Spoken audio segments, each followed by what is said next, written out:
प्रभु राम देव भगवान अल्लाह खुदा ईश आदि नाम एक ही शक्ति के हैं।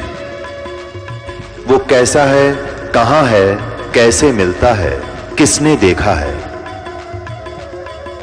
ये प्रश्नवाचक चिन्ह पूर्ण रूप से हटाने के लिए अवश्य सुनिए जगत गुरु तत्वदर्शी संत रामपाल जी महाराज के अमृत वचन, सर्व पवित्र धर्मों के पवित्र शास्त्रों के आधार पर।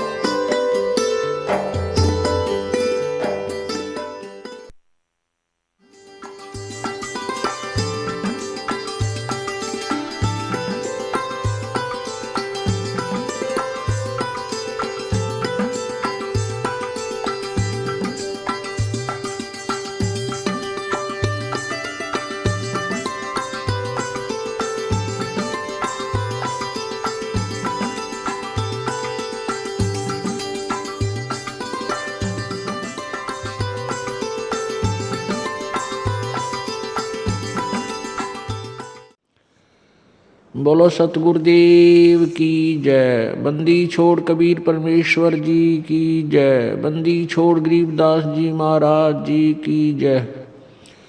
स्वामी रामदेवानंद जी गुरु महाराज जी की जय। सर्व संतों की जय, सर्व भक्तों की जय, धर्मी पुरुषों की जय, श्री काशी धाम की जय, श्री छुडानी धाम की जय, श्री करौथा धाम की जय, श्री बरवाला धाम की जय। सत साहिब गरीब नमो नमो सतपुरुष को नमस्कार गुरु की नहीं। सुर नर मुनि जन साधुआं संतों सर्वस दी नहीं। सतगुरु साहेब संत सब डंडो तुम प्रणाम। आगे पीछे मध्य हुए तिनको जा कुर्बान। निराकार निर्विषम काल जाल वैभंजनम। निर्लेपम निज निर्गुणम अकल अनुबेशुंदनम। सोहम सुरति समाप्तम सकल समाना नीरतलय। उज्ज्वल हिरंबर हरदमम बेपरवाह था है वार पार नहीं मज्जतम।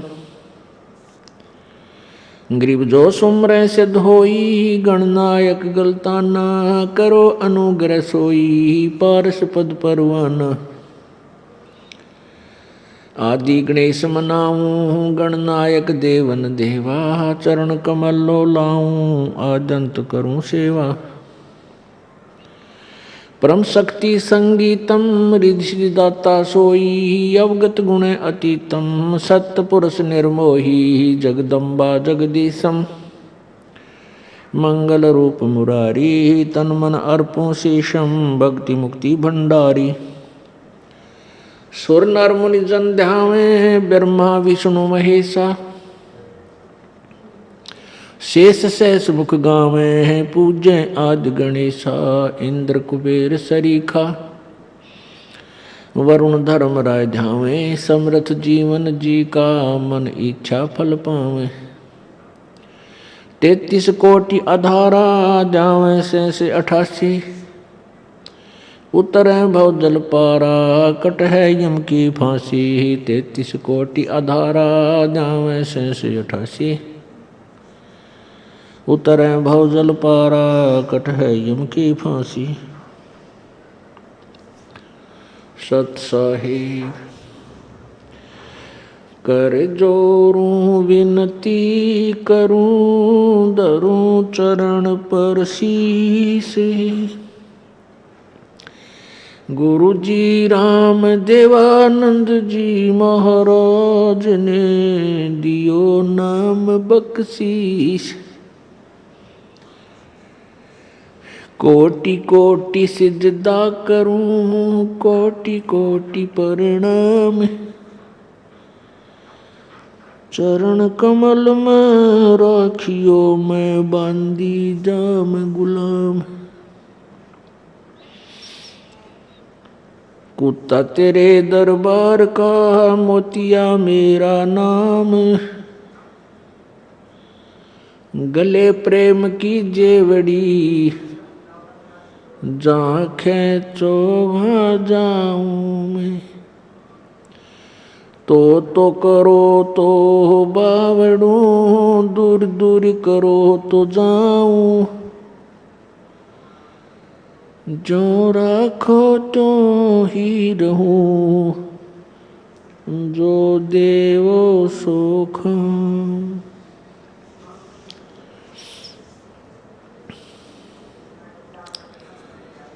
जय इब के सतगुरु मिले, सब दुख आँखों रो। चरणों ऊपर शीस धरूं, कहूँ जो कहनी हो। कबीर साईं मिलेंगे, पूछेंगे कुशलात। आद अंत की सब कहूँ, अपने दिल की बात। गुरु जी तुम ना भूलियो, चाहे लाख लोग मिल जाही। हमसे तुमको बहुत है, तुमसे हमको ना। तुमरे विसारे क्या बने, मैं किसकी शरण में जाऊं। शिव ब्रंच मुनि नारदा, तिनके हृदय न समाऊं। अवगुण किए तो बहुत किए, करत न मानी हारे। बावे बंदा बख्श दियो, बावे गर्दन उतार। अवगुण मेरे बाप जी, बख्शो गरीब निवाज। जो मैं पूत कपूत हूँ, बोर पिता को लाज। मैं अपराधी जन्म का, नक सिख बरे विकार। तुम दाता दुख बंजना, मेरी करो सुबार।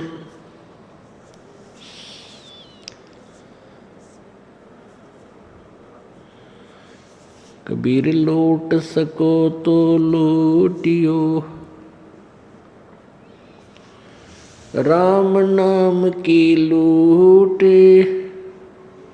पीछे फिर पछताओगे, प्राण जाएंगे छूट। नहीं भरोसा देह का, विनस जावे छन माही।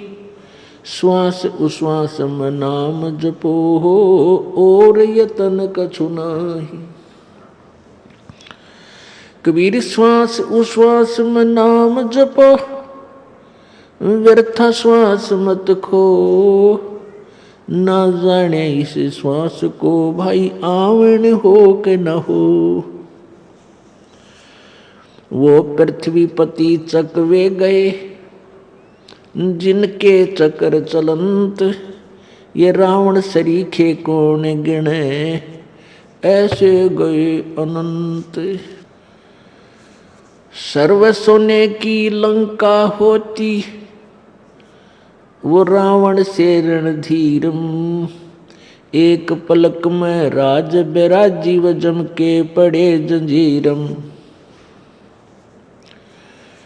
मन तू सुख के सागर बसरे, भाई और न ऐसा यसरे। मन तू सुख के सागर बसरे, भाई और न ऐसा यसरे।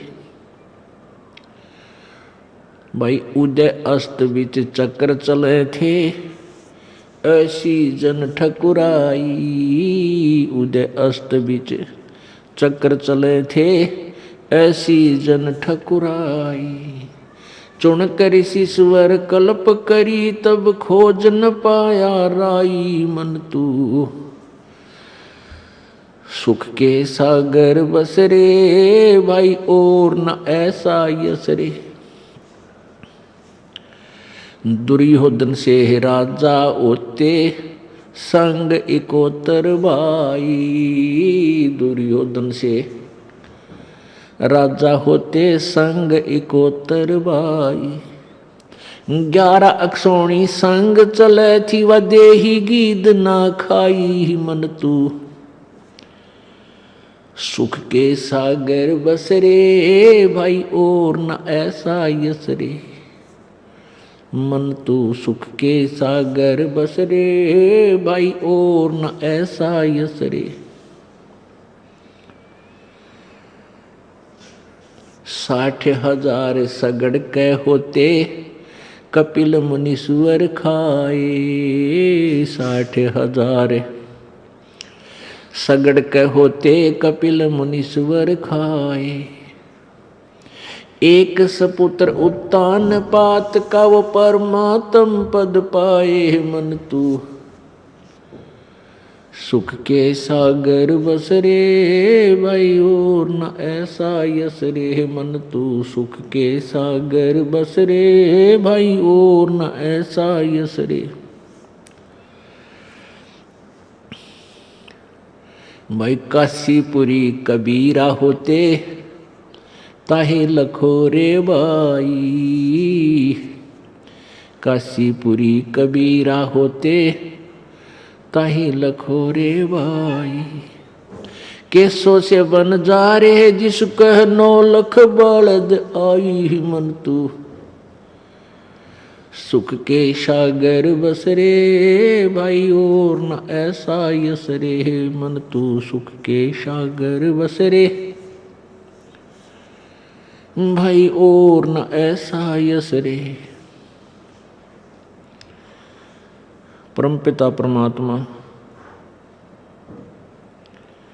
सारी सृष्टि के रचनहार,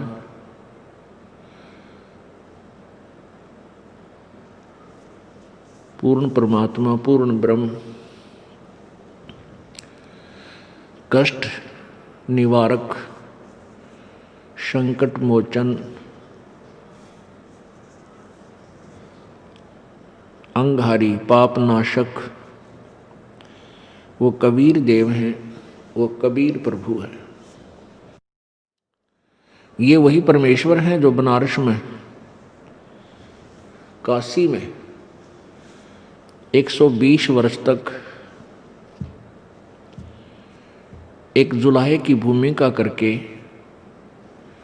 अपने यथार्थ ज्ञान का, अपने विषय में वास्तविक जानकारी का प्रचार वो स्वयं कर गए। पुण्यात्माओं, आप सभी काल के जाल में फंसे हुए हो और इस काल भगवान ने आपको बिल्कुल ज्ञानहीन बना दिया है। इस काल भगवान ने अपने को केवल यहीं तक सीमित कर दिया है कि संतानों उत्पत्ति कीजिए, उसके बाद इनकी परवरिश करो, फिर इनका विवाह कर दो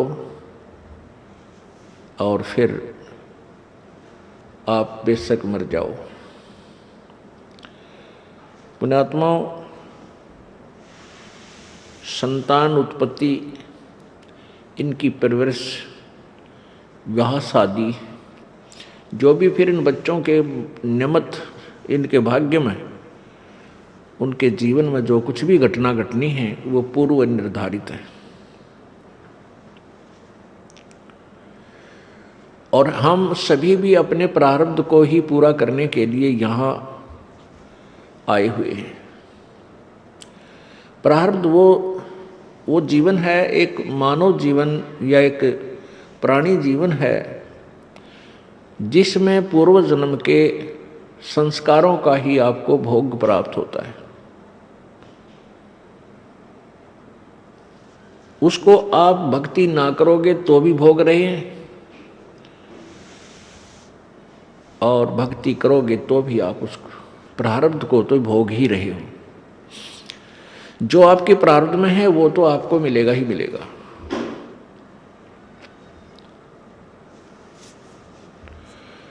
उसको नहीं कोई रोक सकता जो पूर्व निर्धारित प्रभु के द्वारा किया गया है।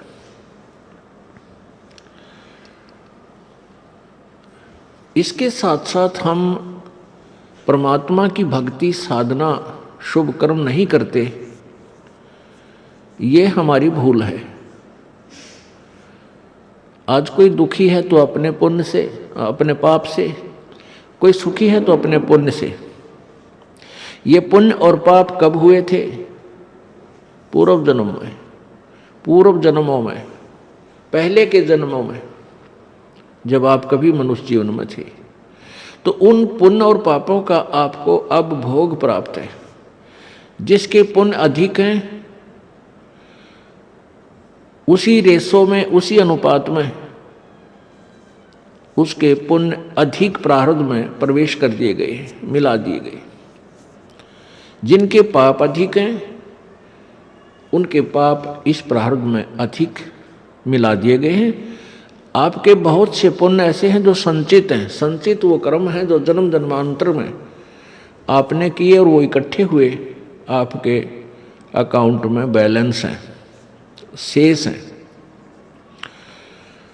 तो यहाँ दोनों ही कर्म भोगने पड़ते हैं। जब तक हम पूर्ण परमात्मा की सत्साधना परम संत से लेकर नहीं करते तो पुण्य भी भोगने पड़ते हैं और पाप भी भोगने पड़ते हैं।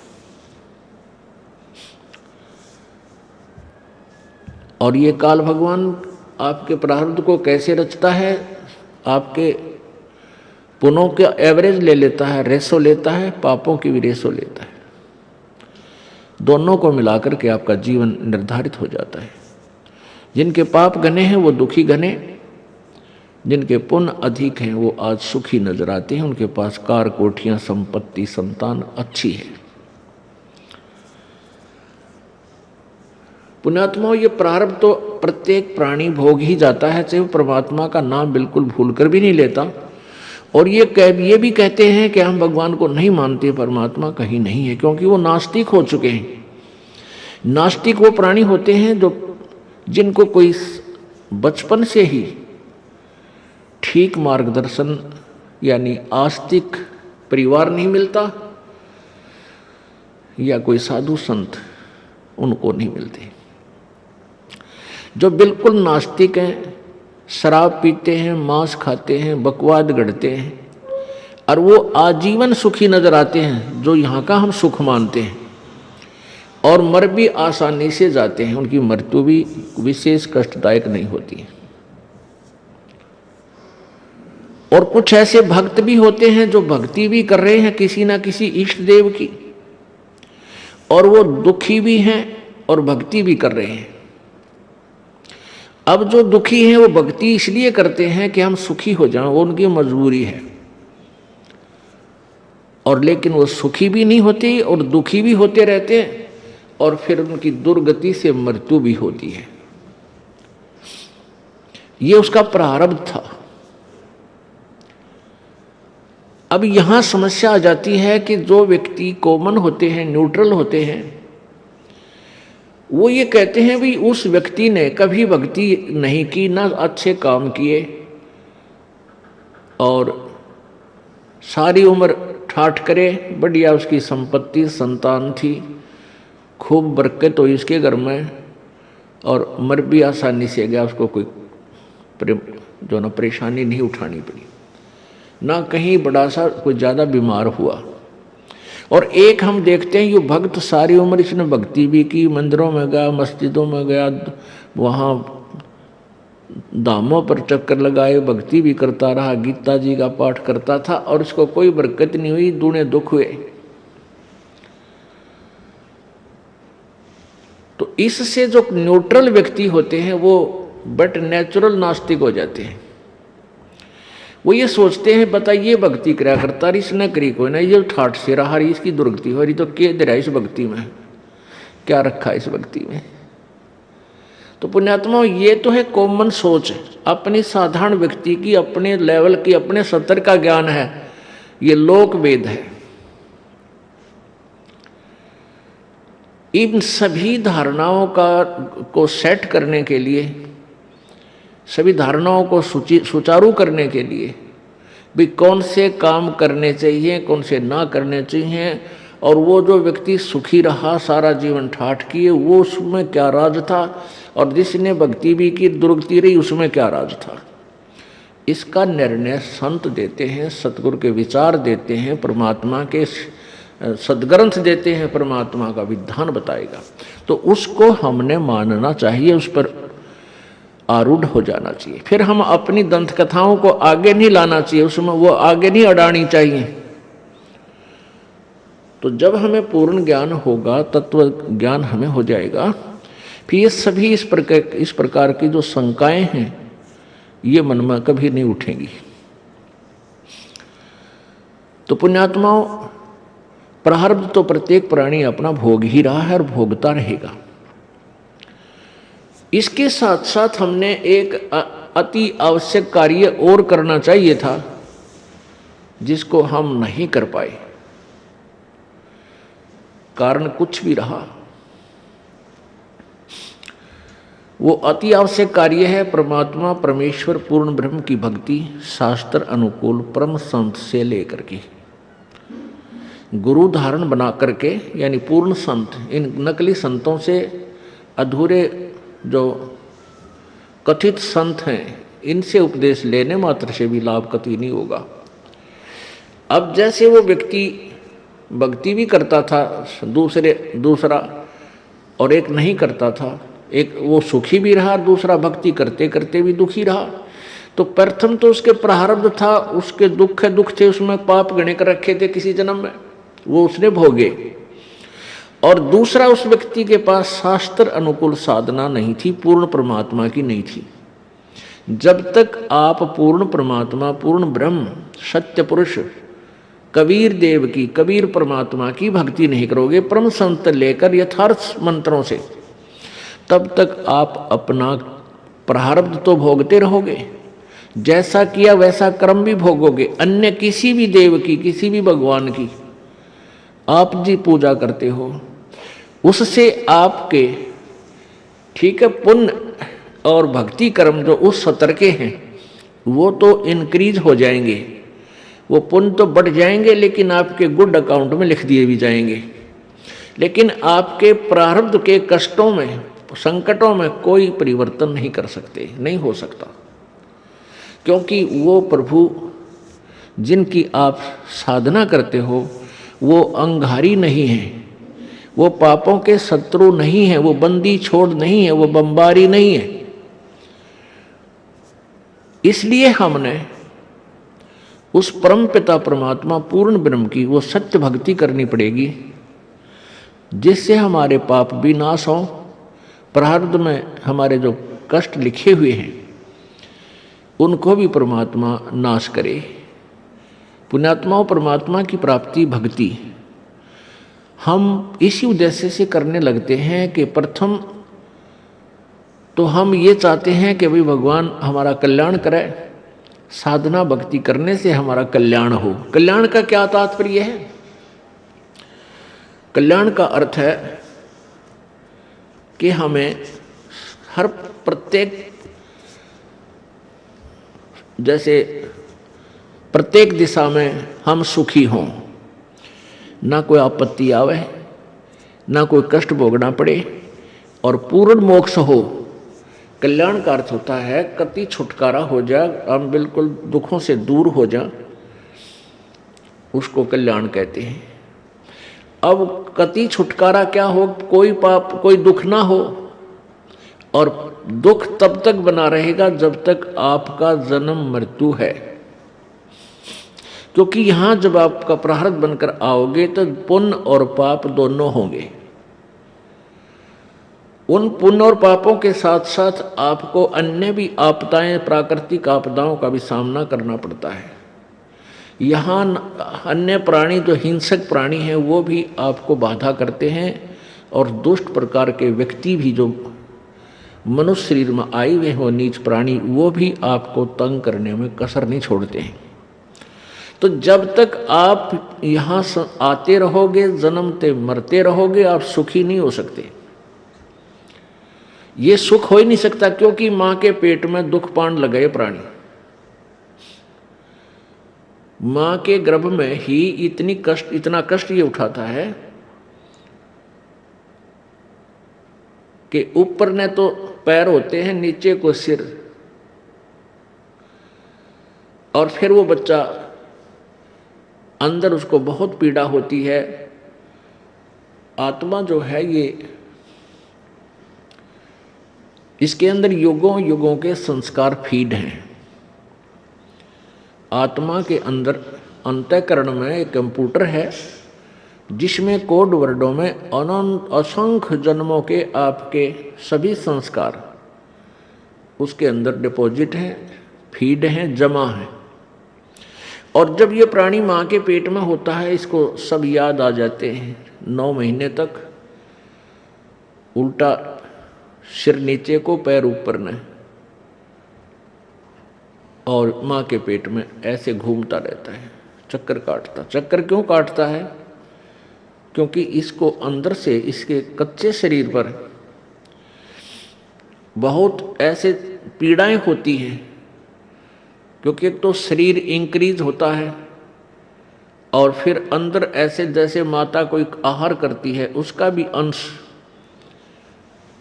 उस बच्चे के कच्चे शरीर पर, मिर्च है, लवण है, ये ऐसे असर करता है, ऐसे डंक से लगते हैं उसको, जैसे मच्छर काटते हैं। उस पीड़ा को समाप्त करने के लिए मचलता है तो वो घर्षण से, माँ के पेट के अंदर से घर्षण पैदा करके, घर्षण के द्वारा घूम घूम के उस पीड़ा को ये समाप्त करने की चेष्टा 9 महीने करता रहता है। और उस समय ये प्रार्थना करता है, परमात्मा मेरे से जो भूल हुई अब मुझे याद आ गई। क्योंकि संकट जब आता है तब हम हर तरह से सोचते हैं भाई ये क्यों आई आपत्ति, ये भगवान मैंने ऐसा कौन सा पाप कर दिया, क्या गलती बन गई मेरे से। और जब तक ये सुखी रहता है इसको कुछ याद नहीं आता, केवल बकवाद याद आती हैं। वो मित्र याद आते हैं जो गुटी छुटी लाव ताश खेलते हों, या वो रिलेटिव रिश्तेदार याद आते हैं जिनके साथ गप्पे मारने जावे, सैर सपट्टे कर आवे। और जब इस पर आपत्ति आ जाती है फिर इसको परमात्मा याद आता है। इसलिए परमेश्वर कबीर देव जी कहते हैं कि सुख के माथे पत्थर पड़ो, जिस ते नाम हृदय ते जाए, और बलिहारी उस दुख के जो पल पल नाम रटावे। परमेश्वर कहते हैं कि ऐसा सुख भी ना देना, ये मांगना मालिक से। हमें संकेत करते हैं परमात्मा अप बाणी बोल के अपने ऊपर ही, कहते हैं भगवान इसे सुख का आग लगो जिस तेरा नाम भूल पड़े, तेरी याद जिससे जा, मैंने इसे सुख की जरूरत नहीं परमात्मा, आग लगे इसे। क्योंकि ये सुख तो झूठा है, ये तो अस्थायी कुछ ही समय के लिए है। और इस सुख में यदि हम भगवान भूल गए, यही तो समय है परमात्मा याद करने का, यही समय है मनुष्य जीवन जो है हमारा भक्ति करने का, दान करने का और शुभ काम करने का। और इनको हम बकवादों में खत्म कर रहे हैं। तो ये सुख जो आज अस्थायी है, ये पिछले पुण्य से है, और हमने उस सुख की जरूरत नहीं परमात्मा, जो हमारे इस भक्ति मार्ग से दूर कर दे, आपसे दूर करे। वो बलिहारी उस दुख के, कहते हैं कुर्बान हो उस दुख के जो दुख हमें भगवान याद दिलावे। तो यहाँ का जो सुख है ये तो अस्थायी है, ये तो रहेगा ही नहीं रहेगा। और फिर हम जिस उद्देश्य के लिए मनुष्य जीवन प्राप्त करके आए थे वो हमारा रह जाएगा। तो ये जब माँ के गर्भ में प्राणी होता है तब ये सोचा है परमात्मा मैंने बहुत गलती करी, मैंने आपको याद नहीं किया। और अब के जब बाहर आज एक बार बाहर निकाल दो, मेरा शरीर ठीक ठाक पूरा कर दो मालिक। क्योंकि मनुष्य जीवन की वैल्यू का इसको माँ के गर्भ में पूरा पता होता है। आत्मा बूढ़ा और बालक नहीं होती, आत्मा बाहर आकर के मूर्छित कर दी जाती है इन 3 गुणों के द्वारा। जो ही आत्मा शरीर के साथ बाहर आती है, शरीर में स्थूल शरीर बनकर इसके ऊपर एक कवर चढ़ाया जाता है अंदर, और उसमें ऐसी जकड़ दी जाती है। और बाहर आते ही जब 3 गुण रजगुण ब्रह्मा सतगुण विष्णु तम गुण शिव जी, ये एक एक इंजेक्शन लगा देते हैं इसके। और जिससे ये मूर्छित हो जाती है, इसको पता नहीं तू कौन है, कहाँ से आई है, क्या उद्देश्य है तेरा। फिर इसको नए सिरे से कह कह सिखाया जाता है, ये तेरा चाचा है, ये तेरा ताऊ है, ये तेरा पापा है, तेरी मम्मी है, ये तेरा भाई है, ये तेरी बहन या बुआ, ये तेरा खेत है, ये पशु है, इसका ये पक्षी है। यानी नए सिरे से इसको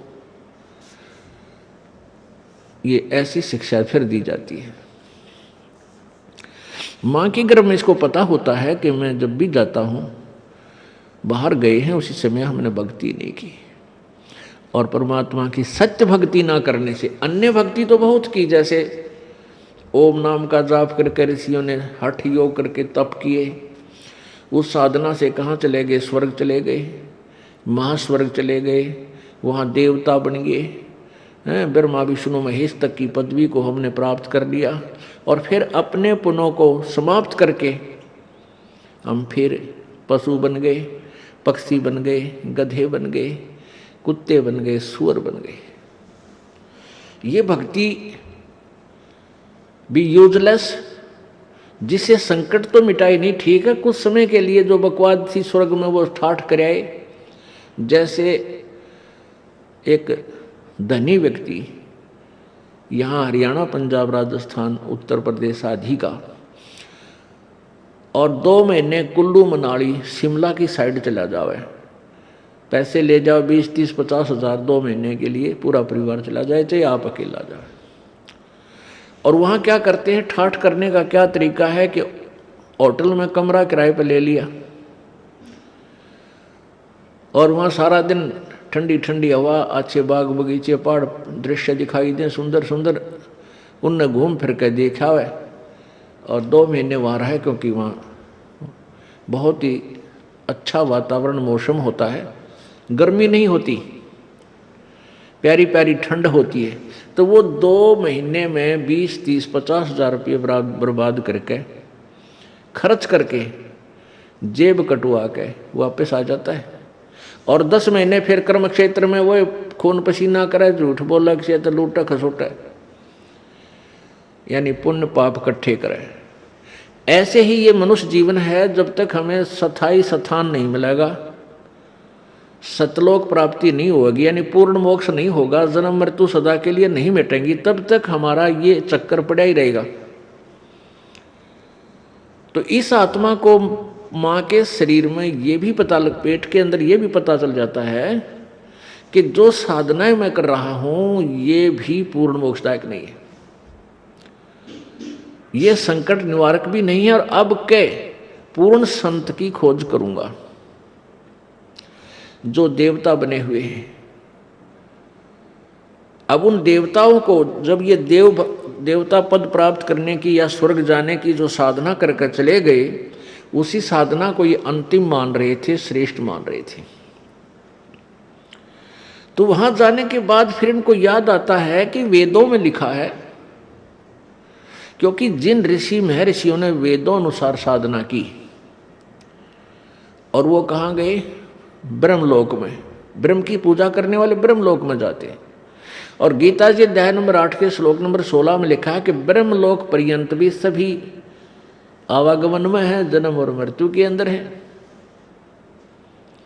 तो इनको वहां पता चलता है अभी हमने वेदों अनुसार साधना की, और हम यहां आगे चलो स्वर्ग प्राप्त हुआ, महास्वर्ग मिल गया, लेकिन यहां भी मृत्यु होगी, हम फिर जाएंगे इसे छोड़कर। तो वहां क्या इनकी आपस में कैसी चर्चाएं चलती हैं इन देवताओं की। कहते अभी हमने कोई पूर्ण संत नहीं मिला, हमारे को पूर्ण संत नहीं मिला, इस कारण से हम यहां तक की साधना की। तो वह आपस में चर्चा करते हैं भाई पूर्ण संत और कौन होता है, कैसा होता है। फिर वहां परमात्मा पूर्ण ब्रह्म इनकी आत्मा को झंझोड़ते हैं, इनको याद दिलाते हैं कि तुम पढ़ा करते थे यजुर्वेद अध्याय नंबर 40 के और श्लोक नंबर 10 से लेकर 13 तक। उसमें लिखा है कि वेद ज्ञान देने वाला जो प्रभु है वो कहता है कि वो परमात्मा की, पूर्ण परमात्मा के विषय में यथार्थ जानकारी वो जन्म लेता है या नहीं लेता है, वो साकार है या निराकार है, उसके विषय में जो जानकारी है वो किसी तत्वदर्शी संतों से पूछो, सुनो। तो वो तत्वदर्शी संत का ज्ञान उन वेदों से भिन्न है, इससे सिद्ध है। तो फिर ये वहां चर्चा करते हैं भाई कैसे मनुष्य जीवन मिल गया, अब के जब मनुष्य जीवन परमात्मा दे देगा, कहते हैं हम पूर्ण संत की तलाश करेंगे जो वेदों से भी आगे का ज्ञान जानता हो।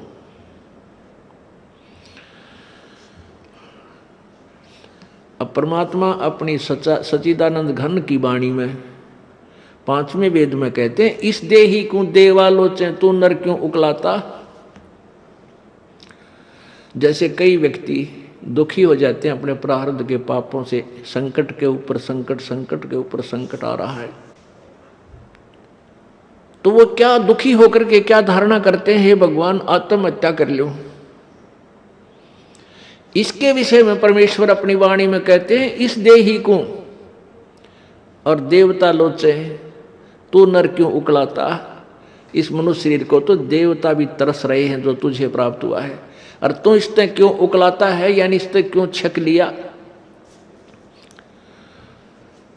अब इससे दुखी होकर तू इसको नाश करने जा रहा है, इससे अच्छा कोई संत तलाश कर, भक्ति कर, पूर्ण संत की खोज कर। अब यहां इन जालिमों ने क्या जुल्म कर रखा है, ये नकली संतों ने, ये असली संत तक जाने नहीं देते। जगह जगह इन ठगों ने अपनी दुकानें खोल ली, ना इनको कैखे का पता, ना भगवान का पता, ना भक्ति का ज्ञान, और लंबे चौड़े आश्रम बना लिए और ऐसी मार्मिक बातें लिख दी। सचखंड की सड़क, वो तरह का जो सचखंड, सतलोक की सड़क माने सीधा रास्ता, पक्की, जिसमें कोई बाधा ना हो। तो श्रद्धालु तो फिर जाएगा भाई, जिसको रोग है, जिसको चाह है परमात्मा की, वहां जा फंसे नकलियां के पास। पूर्ण मोक्ष मार्ग इसी आश्रम में प्राप्त होता है। इस तरह के पता नहीं कितने संत बने हुए हैं। तो ये सबसे बड़ा काल का जाल है, ये नकली संतों का होना। तो कहने का भाव ये है कि देवता भी इस मानव शरीर को तड़फ रहे होते हैं कि कभी मानव शरीर मिले, पूर्ण संत खोज करूं और भक्ति करूं। जैसे आप हाथी को देखते हो, हाथी ऐसे सिर मारता चलता है।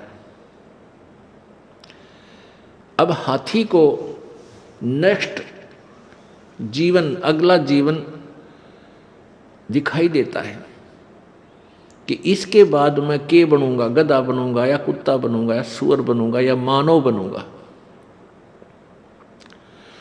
तो सिर मारता चलता है। किस समय सिर मारता है? जब वो पकड़ दिया जाता है, जब वो किसी मनुष्य के काबू आ जाता है, उसके ऊपर बैठ के इतना लंबा छुरा लेकर, अंकुश लेकर बैठ जाता है, उसका सीधा ठोकर बकवाद करता है, तो तब वो सिर मारता चलता है नो,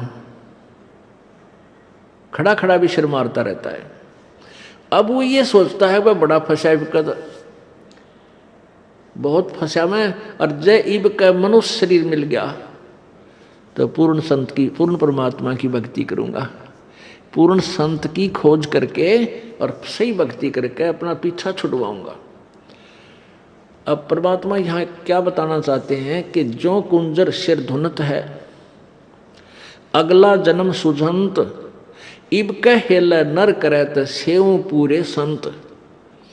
हाथी मन में सोच रहा होता है कि यदि अब की बार मनुष्य जीवन मुझे मिल गया तो पूरे संत की खोज करूंगा। अब परमात्मा फिर उसके ऊपर एक और कहते हैं कि हाथी अर्थात ये आत्मा मन के संयोग से इतनी ढीठ होगी। हाथी के विषय में कहते हैं कि हाथी तभी तक सिर पटक रहा है, धुन रहा है, जब तक यो बंध में आ गया और मनमानी इसको मस्ती नहीं कर पा रहा। इसलिए ये भगवान याद कर रहा है और ईब छोड़ दिया इसने। अब इसको खोल दे यहाँ से और जंगल की तरफ कर दे। कति भगवान याद ना करे, उड़ा खावा केड़े के पेड़ा नर मार मस्तिर फुर फुर नहावर ठाठ करे नरी को बद करे, कति सर नहीं दोने ना इसका याद आवा भगवान, हालांकि इसको पता भी है। तो इसलिए परमात्मा कहते हैं भाई इस परमात्मा के तत्व ज्ञान के बिना ये प्राणी ना तो भक्ति कर सकता और ना ही अपने इस मानव जीवन को ठीक ढंग से जी सकता। इसमें कोरी को बद करेगा। थोड़ा सा कोई राजपद प्राप्त हो गया, कोई बड़ा सा अधिकारी बन गया तो धरती तोलन न हो जा। मंत्री, मुख्यमंत्री, प्रधानमंत्री, राष्ट्रपति बन जाए तो पता ना क्या सोच बैठा है और भूल जाता उसमें कि तू इंसान भी है, तू जीव भी है। तो ये जो चौंध लावा है, ये काल लगावा है, ये भूल जो डालता है, ये काल लगाता है कि ताकि ये नरे कर्म फोड़ ले अपने और पापों की गठड़ी बांध ले। क्योंकि अच्छी आत्माएं पूर्व जन्म की होती हैं, वो ही कोई उच्च पद, अच्छा धन प्राप्त करती हैं। तो वो अच्छी आत्माओं से नरे पाप करवा कर उनको नीच आत्मा बनवा देगा। और जो दुखी हैं वह तो पिछले, जो गरीब हैं, रोगी कोडी हैं, वो तो पिछले जन्म के पहले ही पाप नरे इकट्ठे कर रखे। तो पुण्यात्माओं, तत्व ज्ञान से हमें ये जानकारी होगी कि पूर्ण संत हमें मिला है, उनसे हम भक्ति लेकर साधना, सत साधना करें और मर्यादा में रहेंगे तो हमारे पाप कर्मों से आने वाले प्रारब्ध के जो कष्ट हैं वो पाप भी कट के हमें सुख होगा। यानी आप पर आने वाली आपदाएं, संकट भी दूर होंगे, आप निर्धन भी नहीं रहोगे, आप धनी बन जाओगे। एक तो आप यहाँ के भौतिक सुख के, भौतिक धन के धनी बनोगे और आध्यात्मिक धन के भी आप धनी बनोगे। आप दोनों ही धनी इस परमात्मा की सत्य साधना से। कौन से परमात्मा की? उस पूर्ण ब्रह्म की। गीता जी अध्याय नंबर 15 के श्लोक नंबर 1 से 4 तक ये बताया गया है कि ये संसार रूपी एक उल्टा लटका हुआ वृक्ष जानो और वृक्ष की ऊपर को जड़े मानो।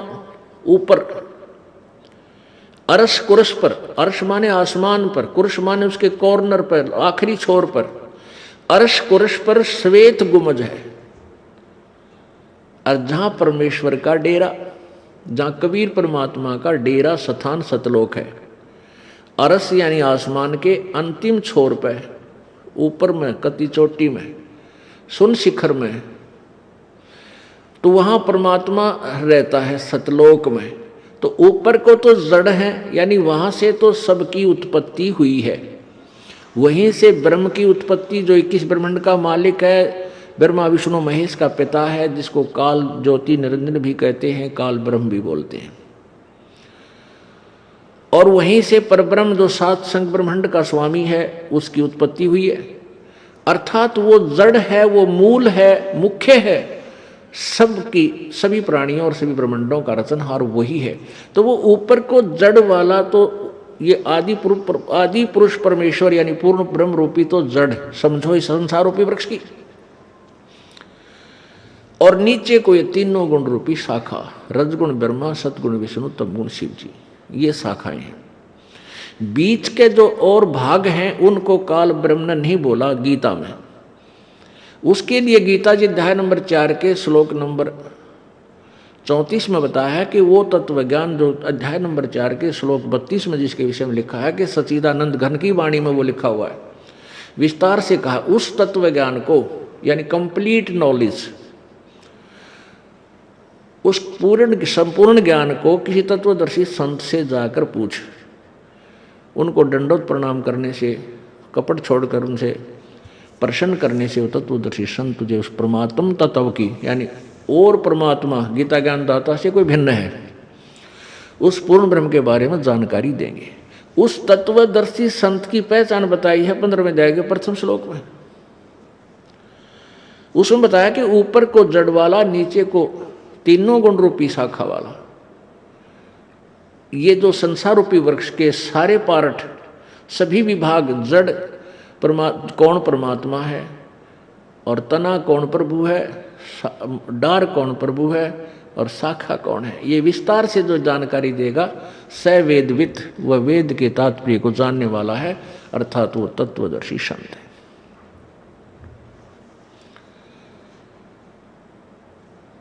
अपुण्यात्माओं, परमेश्वर स्वयं आए थे। आप आरती, आप साजे, आप किंगर, आप बाजे, आप ताल झां जनकारा, आप नचे आप देखण हारा। कह कबीर ऐसी आरती गाऊं, आपा मध्य आप समाऊं। तो परमात्मा स्वयं ही आए हैं। आप आरती नहीं होगा, आप साजे, आप किंगर, आप बाजे, आप नचे और आप देखण हारा। आप ही एक दास की भूमिका कर रहे हैं परमात्मा, और स्वयं ही सब ब्रह्मांडों का संचालन करने वाले भी वही हैं, सबकी देख रेख भी वही कर रहे हैं।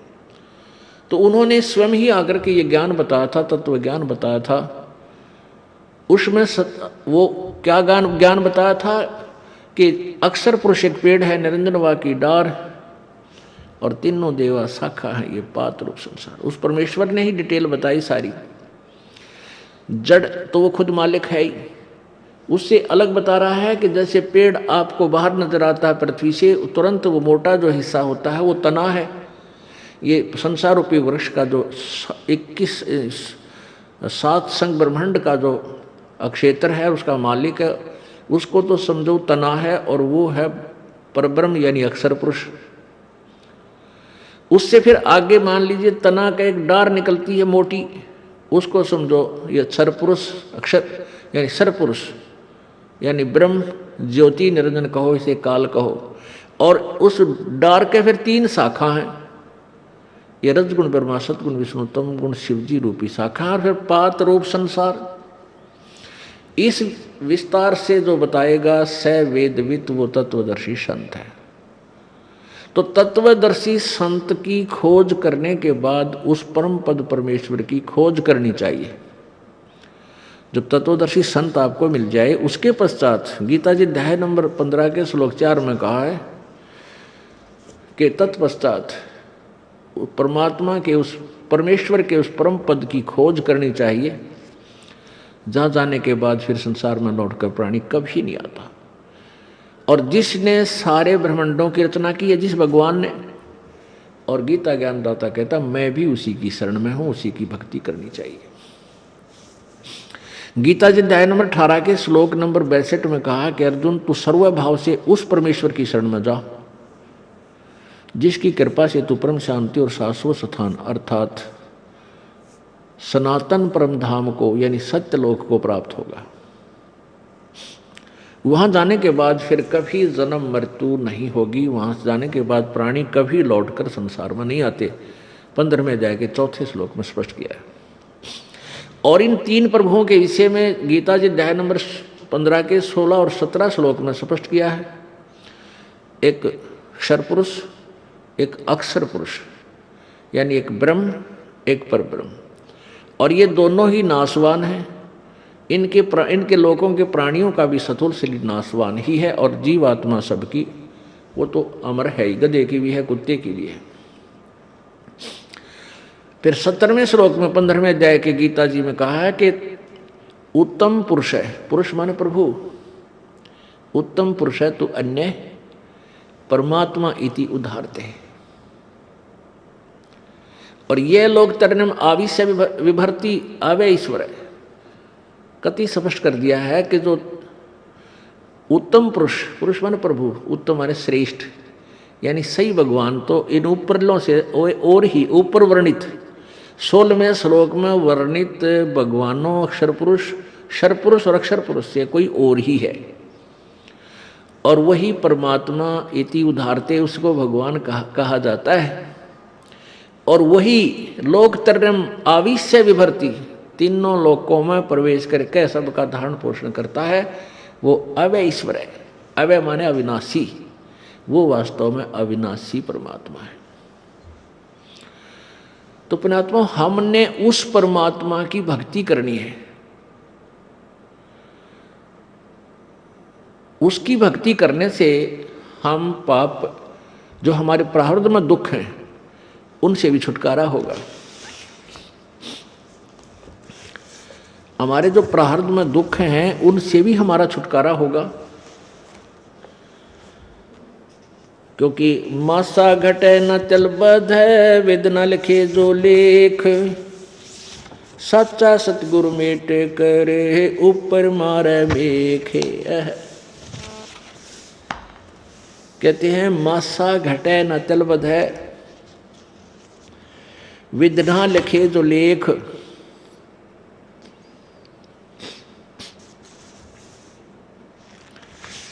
और सच्चा सतगुरु मेट के ऊपर मार दे मेघ।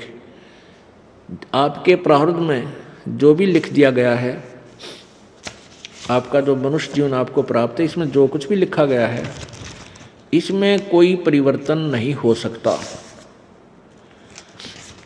मासा घटे न चल बध है, वेद न लिखे जो लेख,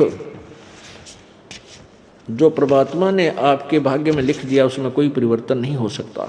कब तक? जब तक आप पूर्ण परमात्मा की भक्ति नहीं करोगे, परम संत की खोज नहीं करोगे, तब तक आपका प्रारब्ध का दुख, आपका संकट निवारण नहीं हो सकता। तो उसके लिए आपने संत की खोज करनी पड़ेगी, परम संत की, और परम संत हमें मिलेगा तभी हमारा छुटकारा होगा। पुण्यात्माओं, मानुष शरीर दुर्लभ है, मिले न बारंबार, और वही तरवर से पत्ता टूट जाइयो फिर नहीं लागे डार। इस सबसे पहले तो हमने इस मनुष्य जीवन की वैल्यू से, इसकी कीमत से परिचित होना चाहिए। ये कितना अनमोल है, ये कितना बहुमूल्य है। जब हम इसकी कीमत से परिचित होंगे तभी हम भक्ति कर पाएंगे। क्या बताते हैं कि कहता हूं कई जाते हूं, कहूं बजा के ढोले, श्वास जो खाली जात है ये तीन लोक का मोल। एक मानव शरीर का जो श्वास है, ये एक श्वास भी कहते तीन लोक के तुल्य, क्योंकि हम तीन लोक, वह हमारे लिए तो बहुत बहुत ज्यादा है। इसलिए परमात्मा ने हमें समझाने के लिए उदाहरण दिया है ये, कि जैसे एक गांव का सरपंच बन जाता है, उसको सैकड़ों हजारों आदमी, सरपंच साहब राम राम, सरपंच साहब नमस्ते, इतनी प्रभुता हो जाती है उस व्यक्ति की, और वो फूला नहीं समाता। और जब वो बन जाए एमएलए, कोई व्यक्ति एमएलए बन जाता है, कुछ क्षेत्र का मुखिया बन जाता है वो, उसको तो फिर न जाने कितने व्यक्ति, कर्मचारी, अधिकारी सारे सलूट मारे, फिर वो फूल जाता है। और एक बन जाए मुख्यमंत्री एक प्रांत का, फिर तो कहना है कि वो तो धरती पर पाए ना टेका है। और बन जाओ प्रधानमंत्री एक टुकड़े का, एक देश का, छोटे से का या बड़े का, तो उसके माइंड की सोच है, वो तो सातवें आसमान पर घूमता है। फिर वो अपने आप को जीव नहीं समझता, क्योंकि उसके शब्द में, उसके वचन से ही ना जाने सबके में हिलता नजर आता उसको।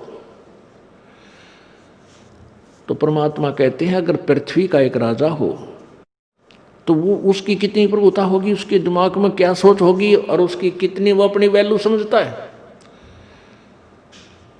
और ऐसे ऐसे पृथ्वी लोक, स्वर्ग लोक और पाताल लोक, इन तीनों का, तीनों की कीमत आप लगाओ कितनी होगी। और परमात्मा कहते हैं तुम्हारा मनुष्य जीवन का एक श्वास जब भक्ति बिना जाता है, सच्चे साधना बिना जाता है, तो इतनी कीमत है इसे एक श्वास के सिमरण की। अब इस कीमत को, इस मूल्य को केवल आप ही लगा सकोगे, अन्य व्यक्ति नहीं। क्योंकि आप सत्संग में आने से जौहरी बनोगे, लाल की परख करने लगोगे, तब आपको इसकी कीमत का अलग से पहचान होगी, तुरंत महसूस होगी, खास सत्य बात है। तो ऐसे महंगे मोल का एक सांस भी जावे और 3 लोक नहीं पटतरे क्यों धूल मिलावे। पटतरे माने बराबर नहीं। आप नित्यनियम में भी पढ़ते हो, अपने नित्यनियम के अंदर आपको बहुत कुछ विज्ञान है। विज्ञान माने तत्व ज्ञान है, विशेष ज्ञान है।